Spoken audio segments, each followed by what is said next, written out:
our next video, we're going to be talking about techniques for solving these. And you say, well, didn't we just get done with techniques for solving these? No, we got done with the final steps. I gave you something like sine of x equals 1/2. Like I said, those are going to be this is going to be the final steps of what we need to do to solve these original equations. Well, we went through the process of solving this, and we found out the solution was, let's just talk degrees, it's easier. We found one of the solutions to be 30 degrees. That's actually your principal value as well. And where else is sine positive besides quadrant 1? Well, sine is also positive in quadrant 2 with a reference of 30, which makes for a 150 degree angle. So you're talking pi 6 and 5 pi 6. All right, that's what we solved these for. Well, our equations are going to be a little bit fancier than this. Like I said, keep in mind, this will be our final goal. We'll get to this stage, and then we'll finish off the problem like we did for the past 4 ones. But I want to show you what we're going to do to these. So behind the scenes, this is what I would do to this equation. I'd say, hey, let's multiply both sides by 2. You get 2 sine of x equals 1. You know what? How about we add 6 to both sides, just for fun?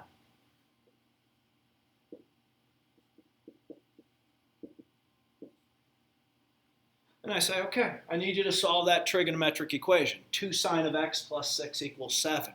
Well, take a wild guess what you're going to have to do to solve this, because I wouldn't be telling you any of that. I'd be saying, okay,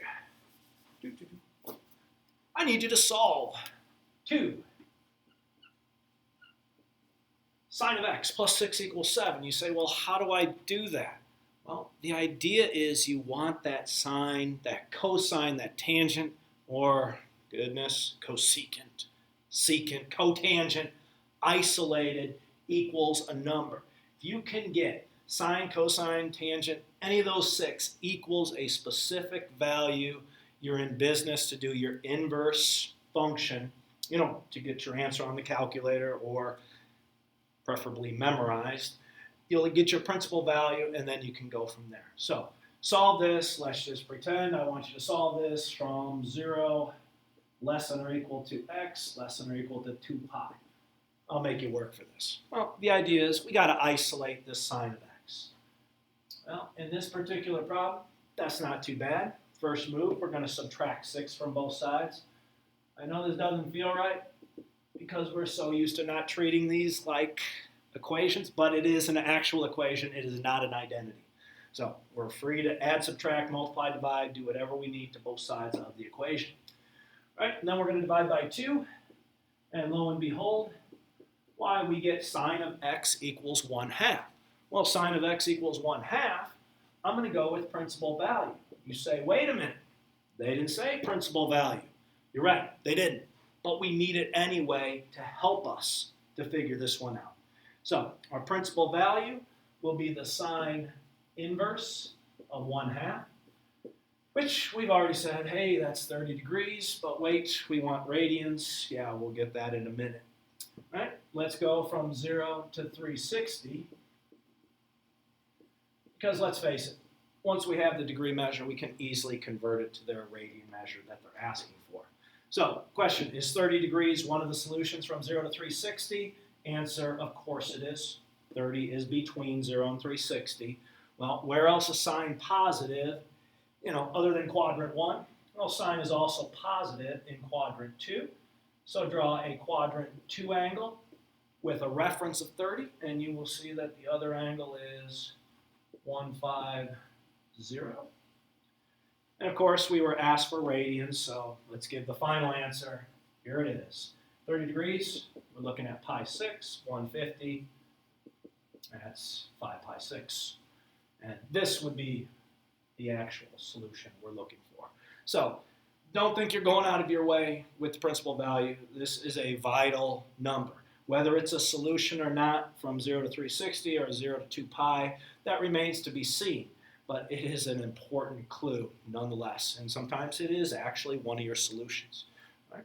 So these are the kinds of equations we're going to solve. So The very first technique is maybe we can isolate our trig function, into the trig function equals some sort of constant. You can do that, great, do it. Should not be too bad. You can solve it from there, right? Well, the problem is, what about when we can't do things like this so easily? Well, we do have some techniques. So let's kind of list these out. And let's start off with that first one. I'll just say technique number one. Isolate. And I will definitely say, if possible, isolate, if possible, a single trig function. Isolate, if possible, a single trig function so that is equal to a constant.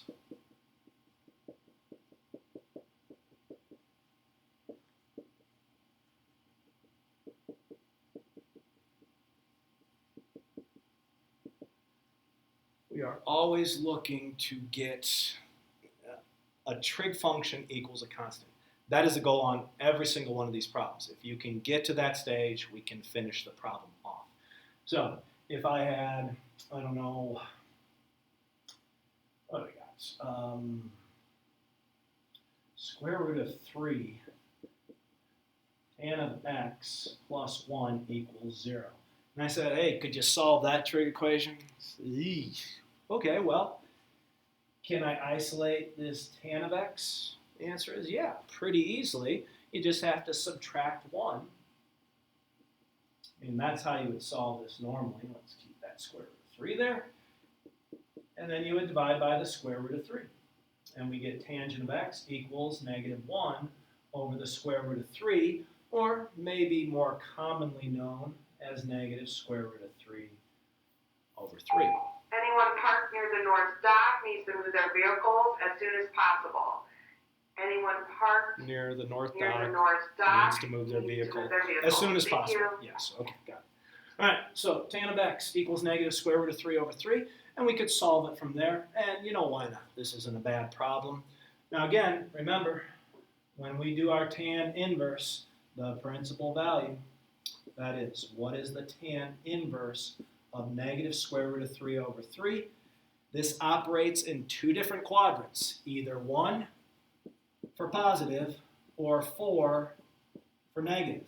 We got ourselves a negative. We're looking at quadrant 4. We're going to get a negative answer. In fact, we're going to get the opposite of what tan inverse of the square root of 3 over 3 is. And the opposite of the tan inverse of square root of 3 over 3 is, again, 30 degrees. But since we're in quadrant 4, we're going to go with the negative 30 degrees. Right? So negative 30 degrees would be our principal value. If they said solve between 0 and 360, well, let's hit this one. 0 to 360. We would say, okay, negative 30, not good, doesn't work. Less than 0, so therefore worthless? No, not worthless. Very helpful, as a matter of fact. Okay, so we can't use negative 30, but what we can use is a positive angle that is coterminal with the negative 30, which is 330 degrees. So 330 degrees would be an acceptable answer. Well, now you got to ask yourself, where else is tangent? Don't go back to this. Where else is tangent negative besides quadrant 4? Well, tangent is also negative in quadrant 2. So maybe it's better just to save this picture and say, okay, reference of 30, that would be 150 degrees. Now, if they ask for radians, okay, here we go. 30 degrees is pi 6. I know 150 is 5 pi 6. 330 is 11 pi 6. Pretty sure 12 pi 6 would be 2 pi, yes? So if they did ask from 0 to 2 pi, well, you got it right there. Less than x, less than or equal to 2 pi. So again, the bottom line is get it down to a single trig ratio equals a constant. If you got that, you are in business. You just got to be able to finish the problem. All right, so here's one. A second technique. Where to go here? You got video, right? You can pause this stuff and copy it down. Let's go to number 2 on our list. This is a big one. This is what you're going to do a lot of times. A lot of times you have to factor. But I will say, don't just jump in and start factoring it.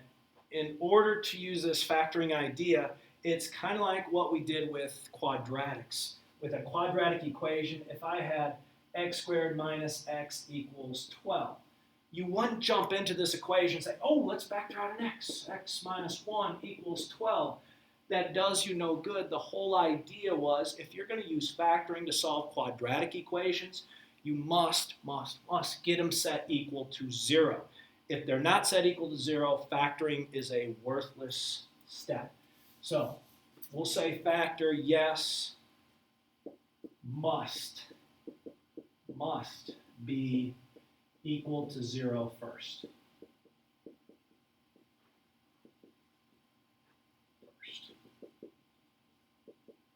I mean, it's the same idea as the quadratic equations. If you don't have it equal to 0, factoring does nothing.